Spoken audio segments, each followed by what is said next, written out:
Welcome to another edition of Community Conversations. I'm Frederick County Executive Jan Gardner. Joining me today is Dr. Teresa Albin, the Superintendent of Frederick County Public Schools. Welcome, Dr. Albin. Thank you. I'm delighted to be here. I'm delighted to have you. One of my priorities when I ran for county executive was to support public education and to make sure that we had world-class schools. So it's been a pleasure to get to know you a little bit and to begin that collaborative process. I've really enjoyed meeting with you. I too, and I appreciate the conversations we've been able to have, and I really valued the opportunity to be on your education leadership team and taking a look at where do we want to go in the future for education. Well, I appreciate your involvement in that, and the leadership team did come out with a list of priorities. They shortlisted, I think, over 30 great ideas. And so that will form the foundation of my education plan, and I know that fundamental to all of that is to making sure that we have a strategic plan and that we have a funding stream that can support the goals and objectives of our school system. We're finding ourselves right in the midst of budget season. We're both facing constrained budgets. I know we're both advocating in Annapolis for continued state support instead of the reductions that were proposed when the governor came out with his budget. And so do you want to talk a little bit about where you stand with your budget and what your priorities and goals are for the upcoming year? Well, like you, we are facing, the impact of navigating our way through a very challenging budget. I really do appreciate the conversations that we've had. We value your support, and we know that you want to help us. We are all working within constraints. I think for us, the biggest challenge with our budget has been, those years of maintenance of effort. And when you have inflationary increases that aren't being addressed, it begins to catch up with you. And so this year, our board is really looking at some very painful choices as we work through this budget season. And right now, the budget that they're looking at is $27 million above maintenance of effort. With the loss of state funding, that hurt us considerably. So we are advocating very strongly in Annapolis to get that funding restored.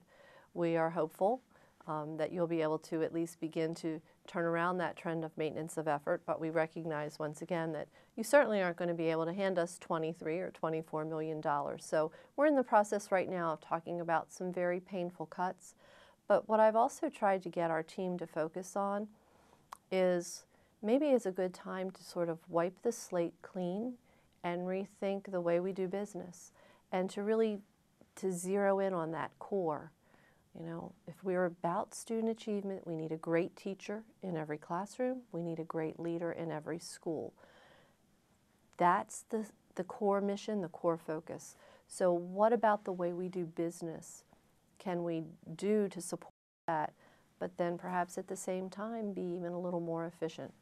And we've been efficient for a long time, so that's a big ask of people, but we continue to look for those kinds of ideas and strategies. Well, and everyone appreciates that, and I think it's important when we look at where we stand with the budget this year that it needs to really be in the context of where we've been over the past 5 or 6 years. That's right. And really, most of us can figure out how to get through 1 or 2 years of budget constraints, but we're really in our 6th year of more or less level funding. I know on the county side we had some years where we actually cut budgets to less than they were the year before. And I know our employees have really stepped to the plate to try to make sure we provide services to our constituents. And I know teachers are working very hard to try to meet the needs of the students. And it really is important that we focus on educational outcomes and that we really try to make sure our children are prepared for their future. And we know that technology is changing, jobs are changing, and what people are going to do throughout their adult work life is going to be very different than what past generations have had to do during their adult work life. And that education is going to just be an ongoing part of life to be successful. So creating those lifelong learners is important. You served on the county leadership team, and I hope we can continue to partner on the strategies that come out of that so that we're on the same page and that we can try to identify how, as a county, we can partner with you to make sure we achieve those goals. While I support education, you're the education experts, and so I really do think the elected Board of Education and our school system leadership have to really define what those outcomes and priority objectives should be. Absolutely, and the timing is just marvelous because our board recently went through an exercise where we developed our new strategic plan with new aspirational goals, new priorities. Now we're going to take those priorities, align them with our budget. I know that the educational leadership team used our strategic plan to make sure there was alignment with you, which is critical. The fact that you're talking about looking at a long-term funding plan, because as you said, we can't undo things in one budget cycle. We really need to have that long-term plan. That will help all of us going forward.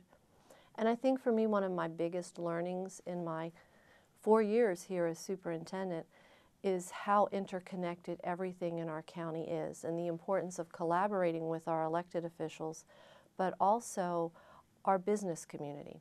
And through my work with the Chamber, it has been wonderful to see not only were you looking at education, but you were looking at job development, and to have that team talk about, wow, this is why education is important, to understand why a higher education center is very important to us as much as K-12 and our community college are, because that enables people to think about from birth to career and beyond, as our committee talked about a lot. So it's a really exciting time for Frederick County. There are so many things for us to look forward to building together in the future. Well, I know the Chamber has started having annual events with teachers and administrators to show appreciation and partnership with our school system. How do you think the average person can get more engaged to support what's happening in our schools?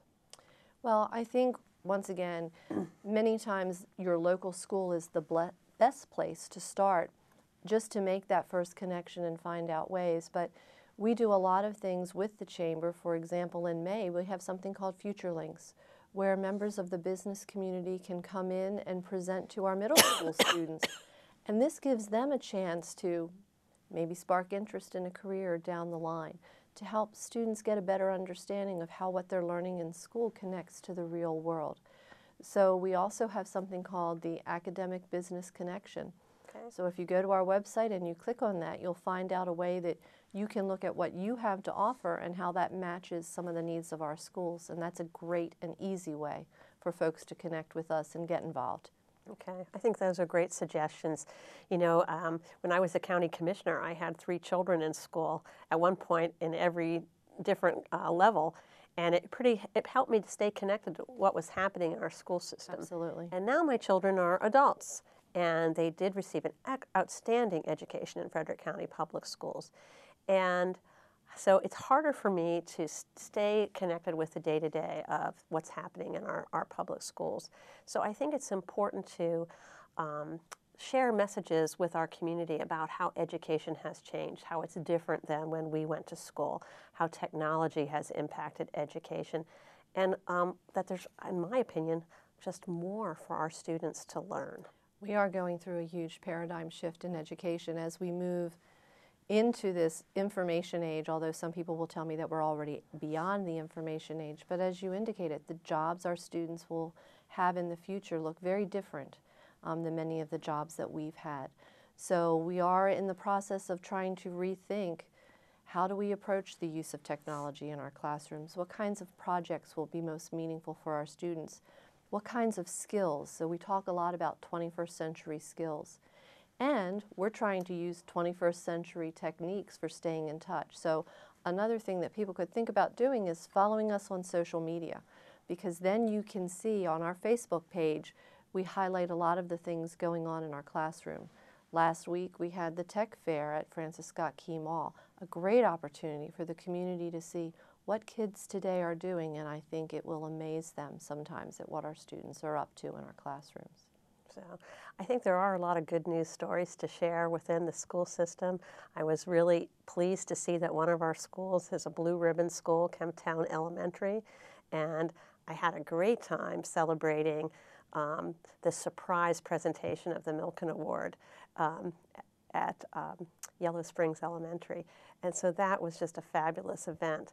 So there's a lot of good news from our school system, and we have a lot of things that are going well. I don't know if there's any other good news you'd like to share. Well, we have a few good news announcements that I can't share yet. Okay. But you are going to be celebrating with us when we announce our Washington Post Distinguished Educational Leader Award winner. We will have the Agnes Meyer Outstanding Teacher Award, and very shortly we'll begin to talk about who will be this year's Frederick County Teacher of the Year. But one of the things I love about that is that we now bring everyone who was nominated to our board meeting to celebrate and recognize, because as you said, we have outstanding teachers across this entire district. So that is a wonderful event and celebration. So more good news is coming. Well, we have great teachers in Frederick County Public Schools. We do have an increase in the number of students who are living in poverty, and that's true in our school system as it is in the country. I recently read an article on the front page of the Washington Post that over half of the students in our K-12 public schools across the country are living in poverty. Can you speak a little bit to what we need to do to make sure that we keep the promise of education and the opportunity for those children? And this is something we've been emphasizing for the last 4 years. The demographics in our county are changing, and the demographics in our schools are changing. And when a student comes to school having lived in poverty, there are the emotional needs that go with that. There are sometimes just some things that they have not experienced, opportunities that many of us take for granted when we take our children to the zoo or we take our children to a museum or do things like that. Those types of experience build vocabulary.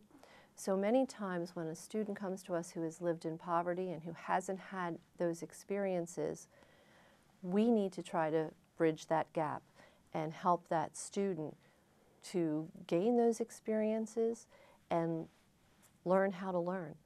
We also still have to deal with basic needs. Are they hungry? So our breakfast program, our lunch program, trying to provide some additional support to the family who is undergoing a lot of stress or who has maybe had to change housing multiple times.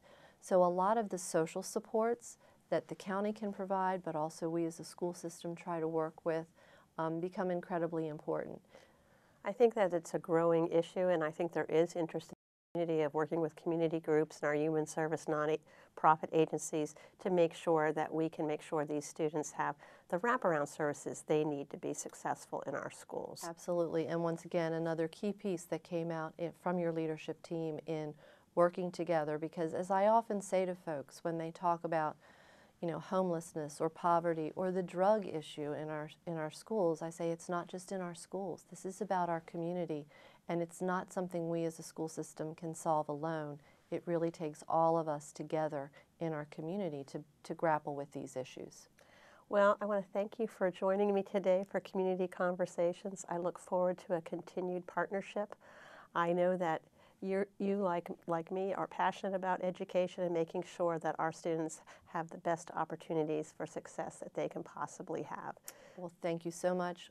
Our school system values greatly having you as our county executive, and you know that you have our commitment to partner with you because, as I said, I think we are on the cusp of great things for Frederick County. Well, thank you for joining me today. Thank you to our viewing audience for tuning in. If you want to know more about what's happening in Frederick County Public Schools, you can certainly go to their website. It does take a community to make sure we have a great school system. We're very blessed here in Frederick County. Thank you for joining us today.